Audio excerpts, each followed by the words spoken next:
Hoje a gente separou até um tema mais fora um pouco da curva que a gente vinha conversando sempre, né, Valéria? Que é muito importante no processo e que a gente tem reparado, né, Ketzer, que tem trazido algumas dificuldades para as pessoas entenderem pela dinâmica como que é diferente do Brasil em relação a Portugal, que é justamente a parte de procura dos imóveis aqui em Portugal, né? Lembrando que no Brasil, a gente, por estar no Brasil, a gente ser brasileiro, a gente tem tudo, né, desde o primeiro momento, no primeiro momento da vida da gente, que a gente abre uma conta no banco, a gente começa a ter histórico no banco, né? Então, quando a gente vai comprar uma casa com 30 anos, com 40 anos, com 50 anos, a gente tem desde lá dos 18, os 16, quando a gente abriu uma continha, a gente já começa a ter um histórico ali com aquele banco. E o brasileiro, de uma forma geral, é um povo muito dinâmico, muito rápido em querer processar as coisas. Tudo é para ontem, e as coisas andam. E não é assim que as coisas acontecem aqui em Portugal, e é o primeiro choque de cultura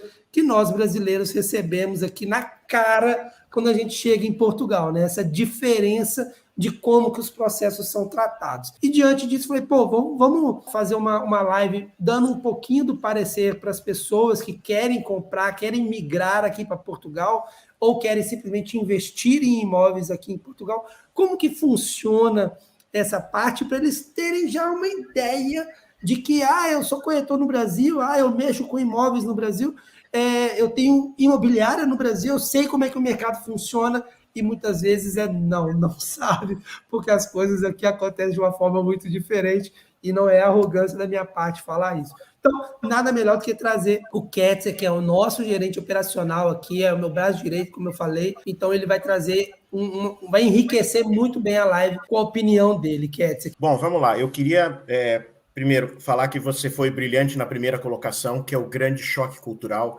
é a diferença de velocidade que as coisas acontecem. Por um lado, o mercado é extremamente dinâmico, muitos imóveis eles vão e vêm de uma forma muito rápida. Por outro lado, o processo de cotação de um imóvel, de descobrir se aquele imóvel está ou não disponível, ele é um processo que possui respostas lentas. Né? Os operacionais das imobiliárias muitas vezes não nos atendem prontamente quando a gente questiona a respeito da busca de um imóvel que esteja disponível. Às vezes aquele imóvel ele está indisponível e a gente não consegue ter informação rapidamente de se ele está ou não disponível. Então a gente demora para dar um retorno para o cliente a respeito de imóveis que ele eventualmente tenha gostado. Então, em relação à busca do imóvel propriamente dita, essa é uma grande diferença. Né? A gente não tem a agilidade nas respostas. Às vezes a gente tem até uma falsa agilidade. Eu preciso só fazer um parênteses, Ketzer, só para quem ainda não, quem é novo aqui, né? Só para entender um ponto muito específico, para que eles entendam a tua fala.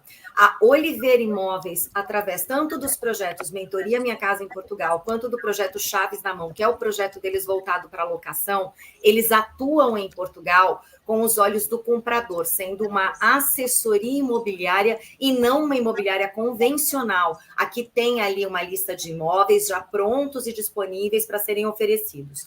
Isso faz com que eles tenham acesso a todos os imóveis de Portugal, encontrando o imóvel mais adequado para cada um dos perfis, justamente por isso que o Ketzer está falando, porque eles são parceiros de absolutamente todas as imobiliárias do país. Então, eles não ficam amarrados em receber comissão do imóvel, ou seja, eles não estão com o olhar no vendedor do imóvel para ganhar aquela comissão, mas, ao mesmo tempo, eles têm essa parceria. E é justamente essa parceria de entrar em contato para saber se aquele imóvel segue disponível, se ele está ali em perfeitas condições para marcar essa visitação, que é o ponto que o Ketzer está falando, tá, gente? Só para deixar claro aqui. Desculpa, Ketzer. Não, obrigado pela complementação, Valéria, mas esse é um primeiro grande choque. As pessoas esperam que os resultados de busca, que os retornos a respeito de imóveis que a gente gosta sejam rápidos. Isso não necessariamente é.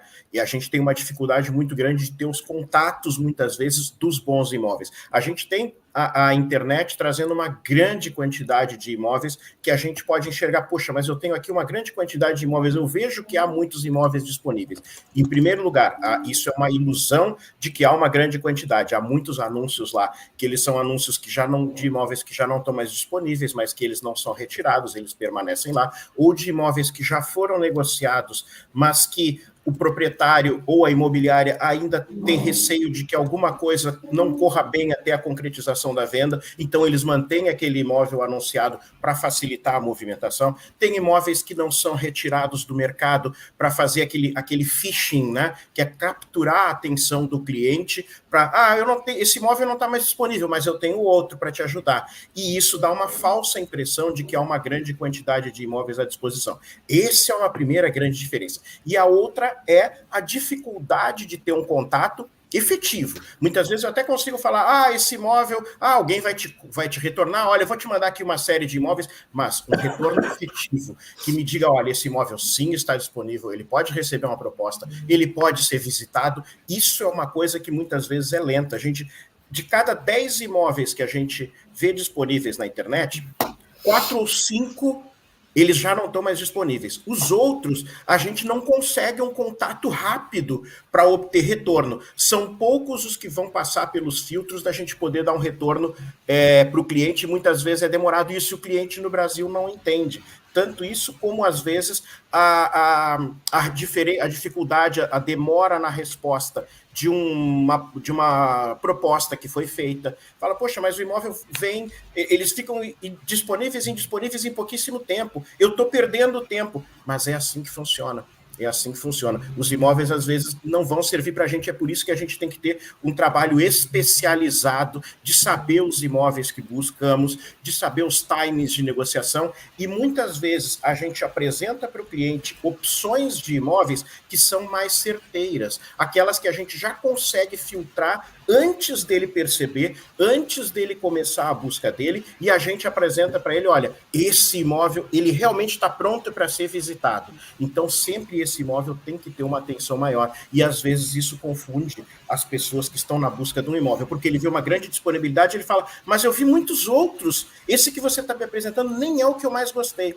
Ok, mas esse é um que realmente está disponível. Se você quiser fazer uma visita amanhã, se você quiser fazer uma proposta amanhã, ele está disponível. Os outros tantos, eles são praticamente uma ilusão, porque a gente não conseguiu concretizar o processo deles ainda.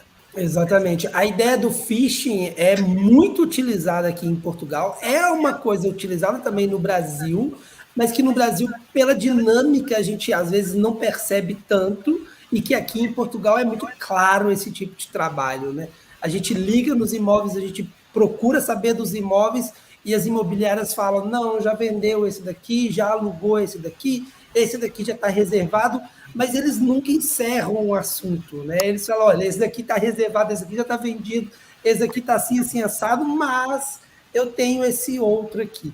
Eu conheço corretores de imóveis que têm os próprios imóveis anunciados, porque ele não incomoda ninguém, porque o imóvel é dele, e ele tem o imóvel dele anunciado só para ele estar sempre recebendo contatos de interessados em comprar, para ele, então, oferecer outros imóveis, outras oportunidades. Então, é algo muito comum aqui e que, de fato, atrapalha demais a forma de quem quer trabalhar com mais seriedade, né? Porque a gente está tentando fazer o trabalho e tem gente aqui meio que não é brincando, porque o phishing é uma coisa que existe mesmo e tal, mas é uma forma meio, na minha opinião, ali, meio estranha, meio... podemos falar ali que eticamente talvez seja um pouco errado, pelo menos eticamente, porque você está tentando trazer alguém que a princípio não estaria nem aí para você, né? Ele não estaria ligando para você se não fosse aquele imóvel falso que está anunciado, ou aquele imóvel que até então era verdadeiro, mas que na verdade já foi vendido. E isso é uma tática tão comum no país, né, Ketzer? O Ketzer, ele vive aqui comigo, não, comigo no sentido, né, em Portugal, né? Ele sabe muito bem disso. Eu estou aqui no norte e ele está lá no sul, então são duas práticas de mercado que a gente tem bastante conhecimento, que eu entendo bem do mercado aqui do norte e ele lá no sul. O pessoal manda fazer panfleto, manda fazer flyer, manda fazer folder de anúncios de imóveis que já foram vendidos. Então eles gastam ali fazendo 10 mil tiragens, 20 mil tiragens, 30 mil tiragens, e quando você vê o folder deles, não tem nenhum imóvel sequer que a pessoa possa ligar. É só para mostrar, olha só, o meu folder aqui com 15, com 20 imóveis, todos eles já com selinho de vendido. Confia em mim que eu sou bom. Mas ele não está, de fato, mostrando nenhum imóvel disponível para você. Ele está gastando dinheiro com propaganda só de imóveis que ele já vendeu para tentar trazer isso, porque depois ele vai tentar te vender alguma outra coisa. Então, infelizmente, é uma prática que é muito comum aqui e que, por isso, a gente fica tendo muito anúncio online, que, na verdade, é anúncio que não presta mais, como o Ketzer falou, né? São anúncios que já são velhos, que já são ultrapassados, que, na verdade, não servem para nada, a não ser para jogar a pessoa lá na imobiliária deles, né? Uma coisa totalmente inapropriada, por assim dizer. E isso acaba por confundir as pessoas na sua busca. Então, o que eu costumo falar para os clientes é: confiem no que a gente passa para vocês de opções de imóveis, porque aquelas realmente são válidas, né? Não adianta eu me iludir com algo que não tem, com algo que realmente não vai dar resultado. Às vezes os clientes dizem assim: olha, o que acontece é que eu vi eu inclusive liguei para uma imobiliária para me certificar e me disseram que o imóvel está disponível. Ok, mas a gente não consegue visitar aquele imóvel. Por quê? Eles dizem: não está disponível sim, até marca uma visita com você. Para quem é mais desavisado e não fez todo o trabalho de conversa com o mediador, de conversa com a imobiliária, chega no dia da visita, eles vão te ligar e falar o seguinte: olha, eu não tenho mais aquele imóvel. Já não estava disponível no dia da ligação. Mas aí ele vai dizer: olha, eu já não tenho mais ele, mas eu tenho outros para te oferecer. Infelizmente, a gente não vai poder fazer aquela visita, mas vamos aproveitar e visitar um outro imóvel. Isso é extremamente comum para as pessoas que não conhecem o mercado e não fizeram todas as filtragens antes, que é o trabalho que os nossos profissionais fazem, para poder oferecer sim para o cliente, de novo, como eu digo, uma oportunidade viável. Exatamente. Infelizmente, são práticas que são muito diferentes do Brasil, mas que são muito comuns aqui em Portugal, e é por isso que a gente quis trazer o Ketzer, que é o olho, o dono do olho ali nesse serviço, nessa parte nossa aqui na empresa, para trazer um pouco dessa experiência para vocês.